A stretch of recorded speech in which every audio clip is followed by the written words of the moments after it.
here. Lean in with the shoulder backwards. It's very usual. You're not supposed to do it. We go around this pole, okay? So we actually use this as a way of thinking. We go around the pole, and we call that like a left shoulder axis pole. And the pole goes here in between, on the inside of the thigh, through your shoulder. And you're never gonna go away from this pole, you're gonna go around this pole, okay? Let's say that Robert has done that, and he is here. Okay?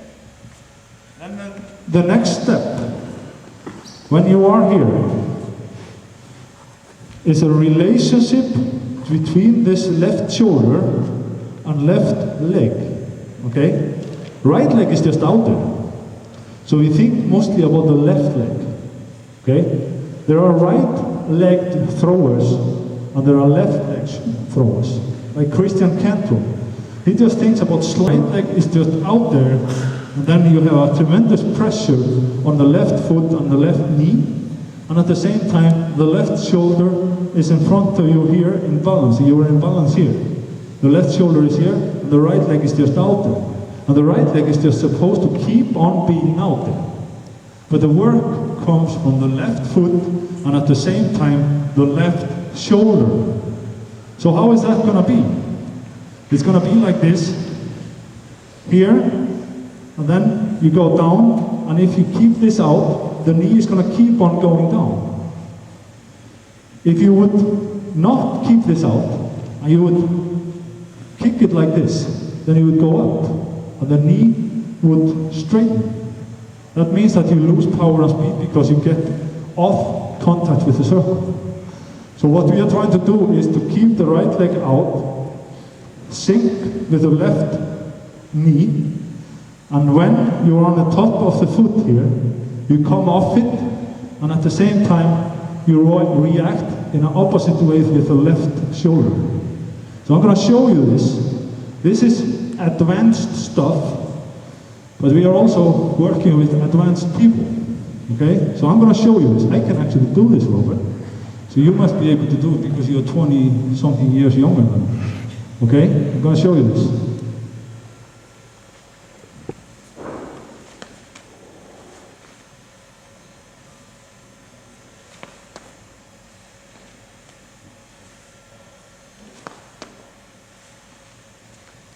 Now Robert is out here.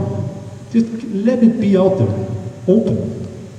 Like this, like Wolfgang, like Joachim. Look at Joachim when he is here. He's actually here. Very good. Then you go on the top of this foot, so the knee goes down. The shoulder is in front of you, and the shot is back. When you come off this leg, you react backwards with this one to get separation. Pretty good. Again. Yeah. Got a cramp. Okay. Yeah, good. What are we trying to achieve here? We are trying to get as much contact with the circle as possible. At the same time, get as much speed in the momentum with the right leg, and get off the left leg at the same time as the left shoulders come backwards and bring stop after the swing. Stop there. No, stop, stop, stop. Just first the swing, and then stop. Okay? Here you get the reverse V. Remember the foot here, and then you come out and you stop over there. Okay? Then he's out here with this one pretty high and out like this. Shot is back, shoulder is in a line. Then the knee is going to come down. Okay? How is the knee going to come down? If the right leg is out there. If he would take this right leg and kick it, then he would jump out. The right leg just has to keep on being out there. The knee goes down, and when you feel the pressure, you come off it, and then you react back with this one. That makes the reaction come so the release is going to be out. Okay? Gerd is usually very high here, and then he's actually not that wide with the right leg. So I got away from that because it has been working for me anyway. You can't force people to do something that they cannot do. So I'm actually happy with Gerd's right leg because it's open. Joachim is probably 15 centimeters wider, and that's just the way it is. But Gerd, he puts more power into linear drive. And at the same time as he comes over here, we tried for years to hold this arm, to be passive, didn't work. So he actually goes here, and that's a reaction. He goes here, opens up, even the head goes this way. Can be a little bit better, but suddenly in 2004, we found out that this thing, this momentum that created this thing here, made him come back here. So what Gerd is doing, less right leg, we are concentrating very much on level shoulders through the throw because he's so fast. So when he comes around there, it's all concentration on level shoulders. So stop here, Gerd.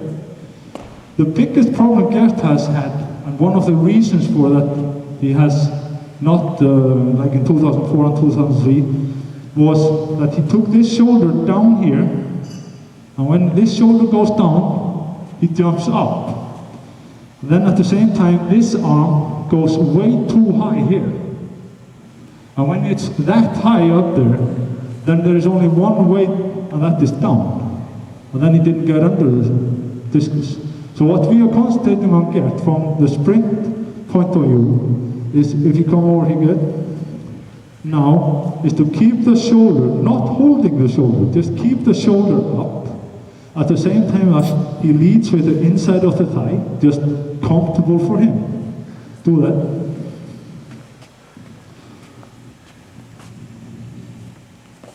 Yeah. He's just holding the level of the shoulders, but not trying to hold the arm. The arm goes here, the head goes here. And when he throws hard, then automatically this reaction turns into this reaction. This reaction turns into this reaction. Not getting away with the shoulder this way. He is getting around this thing much better than he was some years ago. Because some years ago,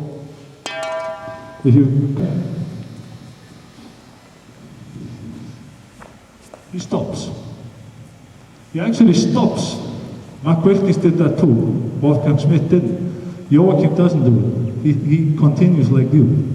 I don't know the reason for it, but some people are like that and some people are not. Those that stop, they have a harder time getting around the left.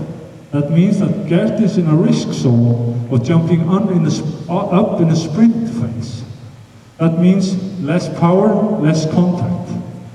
So we have been working a lot on trying to get his foot to turn better, and we have actually succeeded a little bit. With a very wide right leg that comes from Wolfgang. That means that in the sprint phase of the throw, a lot of young people have a problem that they go over the middle of the circle. That is because they are leaning forward. But actually the right way of doing it is to lean 2 degrees backwards in the sprint. So we have been working a lot on this, me and Gerd. If I do it from this side, you come around here, right leg, left. Then when you sprint here, you're 2 degrees backwards. That means that the hip is in front of your upper body. If you look at Wolfgang Schmidt in the Discus, he does this outstanding. Coach you a little bit. Okay, can you go slower?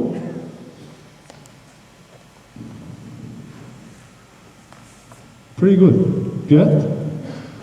Now Gerd has one more foot in his circle because he's a discus thrower, so he can actually thrust more forward. But look at him. See? Again. Very good. So what we concentrate in a sprint section, after we have had this one,